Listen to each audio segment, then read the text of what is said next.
ভাৰতীয় সাংবাদিক সংঘৰ নগাঁও জিলা সমিতিৰ ফালৰ পৰা আজি এক সম্বৰ্ধনা সভা আয়োজন কৰা হৈছিল। লগতে নতুনকৈ নগাঁও জিলা সমিতিখন গঠন কৰাও হ'ব আজি এই সম্বৰ্ধনাৰ পিছতেই।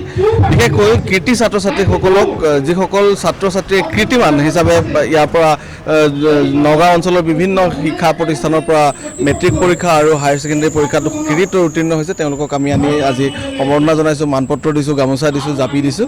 আৰু লগতে সেই বিদ্যালয়বিলাকৰ প্ৰধানসকলকো ইয়ালৈ মাতি আনি আমি সম্বৰ্ধনা জনোৱাৰ ব্যৱস্থা কৰিছোঁ। লগতে আমাৰ যিটো ৰাষ্ট্ৰীয় কাৰ্যকাৰিণী আছে তাৰ কাৰ্যকৰী সভাপতি আছে আপোনাৰ কিৰণ গগৈ ছাৰ, তেখেত আছে, আমাৰ ৰাজ্যিক সম্পাদক আহিছে বলৰাম দাস ছাৰ, আৰু তেখেতসকলৰ উপস্থিত সাংবাদিকৰ কাৰণে যথেষ্ট কাম কৰা হ'ব এই ভাৰতীয় সাংবাদিক সংঘৰ ফালৰ পৰা। আৰু অহা আগষ্ট মাহত অসমত এখন কনভেনশ্যন হ'বলৈ গৈ আছে সাংবাদিকসকলৰ বাবে।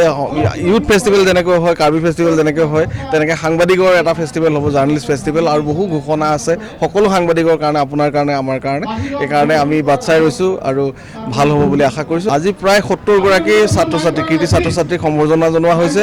প্ৰায় 19-20খনমান মহাবিদ্যালয় আৰু ছিনিয়ৰ ছেকেণ্ডেৰী স্কুলৰ প্ৰধানক আমি মাতি আনিছোঁ আৰু তেওঁলোককো আমি মানপত্ৰ আৰু সম্বৰ্ধনা জ্ঞাপন কৰিছোঁ। ভাৰতীয় সাংবাদিক সংঘৰ আজি অসম ৰাজ্যিক সমিতিৰ নগাঁও জিলা সমিতিয়ে এখন গুৰুত্বপূৰ্ণ সভা অনুষ্ঠিত কৰে।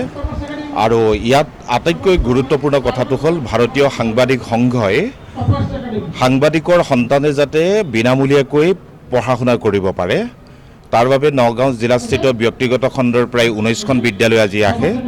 আৰু তেওঁলোকলৈ ভাৰতীয় সাংবাদিক সংঘৰ তৰফৰ পৰা আমি আহ্বান জনাওঁ, দিন ৰাতি একাকাৰ কৰি নিজৰ কাম কৰি অহা যাতে সাংবাদিকসকলৰ সন্তানে ব্যক্তিগত খণ্ডৰ বিদ্যালয়সমূহত উচ্চ শিক্ষাৰ বাবে বিনামূলীয়াকৈ শিক্ষাদান ল'ব পাৰে। আৰু গুৰুত্বপূৰ্ণ কথাটো হ'ল নগাঁও জিলাত যিসমূহ ব্যক্তিগত খণ্ডৰ চিকিৎসালয় আছে, নাৰ্ছিং হোম আছে, সেই নাৰ্ছিং হোমসমূহে যাতে সাংবাদিকৰ যদি কেতিয়াবা গুৰুতৰভাৱে অসুস্থ হয় তেওঁলোকৰ বাবে যাতে চিকিৎসা বিনামূলীয়া হয়, সেই তাৰ এটা বিশেষভাৱে আপিল কৰা হয়। আৰু নগাঁওস্থিত ব্যক্তিগত খণ্ডৰ একাংশ নাৰ্ছিং হোমে সেই কথাত আমাক সহমত প্ৰকাশ কৰে।